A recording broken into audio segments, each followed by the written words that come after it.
लोहा गल, जिसका अर्थ होता है जहाँ लोहा गल जाए। यह राजस्थान के झुंझुनू जिले में स्थित है। इस तीर्थ का संबंध पांडवों, भगवान विष्णु, भगवान परशुराम और भगवान सूर्य से है। पांडव, महाभारत का युद्ध समाप्त हो चुका था, लेकिन जीत के बाद भी पांडव अपने परिजनों की हत्या के पाप से चिंतित थे।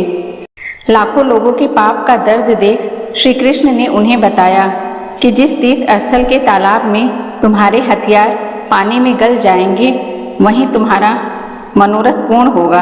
घूमते घूमते पांडव लोहागल आ पहुँचे तथा जैसे ही उन्होंने यहाँ के सूर्य कुंड में स्नान किया, उनके सारे हथियार गल गए। इसके बाद शिव जी की आराधना कर मोक्ष की प्राप्ति की। उन्होंने इस स्थान की महिमा को समझ इसे तीर्थराज की उपाधि से विभूषित किया। यह राजस्थान का पुष्कर के बाद दूसरा सबसे बड़ा तीर्थ है। भगवान विष्णु, यह क्षेत्र पहले ब्रह्म क्षेत्र था। माना जाता है कि यह वह स्थान है जहाँ भगवान विष्णु ने शंखासुर नामक दैत्य का संहार करने के लिए मत्स्य अवतार लिया था। शंखासुर का वध कर विष्णु ने वेदों को उसके चंगुल से छुड़ाया था।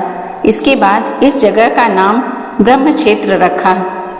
परशुराम जी, विष्णु के छठे अंश अवतार भगवान परशुराम ने क्रोध में क्षत्रियों का संहार कर दिया था, लेकिन गुस्सा शांत होने पर उन्हें अपनी गलती का एहसास हुआ।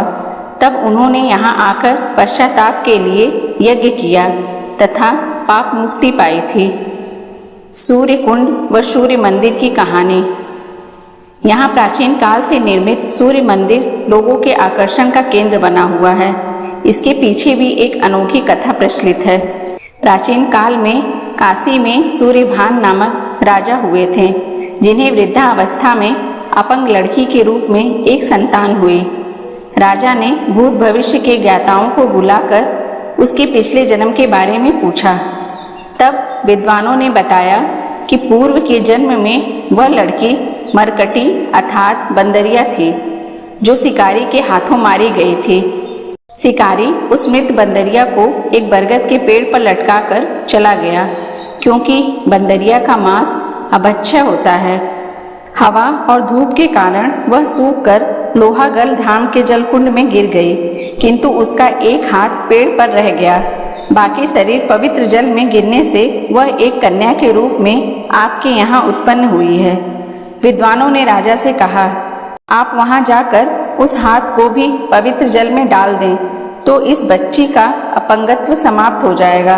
राजा तुरंत लोहागल आए तथा उस बरगद की शाखा से बंदरिया के हाथ को जल कुंड में डाल दिया, जिससे उनकी पुत्री का हाथ स्वतः ही ठीक हो गया।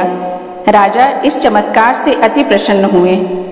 विद्वानों ने राजा को बताया कि यह क्षेत्र भगवान सूर्य देव का स्थान है।